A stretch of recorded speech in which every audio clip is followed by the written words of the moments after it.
আমরা যারা পাপ কাজে লিপ্ত আছি, আল্লাহ আমাদের মনের ভেতরে সংকোচ, অস্বস্তি আর দুশ্চিন্তা অনুভব করিয়ে দেন। আল্লাহ তাআলা পবিত্র কোরআনে একে বলেছেন আল আযাব আল আদনা, অর্থাৎ কাছের শাস্তি। আল্লাহ তাআলা আমাদের এই কাছের শাস্তি অনুভব করার সুযোগ করে দেন, যেন আমরা বড় শাস্তি পাওয়ার আগেই তার কাছে ফিরে আসি। কারণ কি? শুনুন।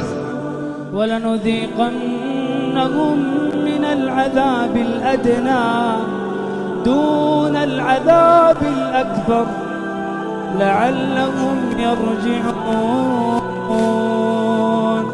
ظَهَرَ الْفَسَادُ فِي الْبَرِّ وَالْبَحْرِ بِمَا كَسَبَتْ أَيْدِي النَّاسِ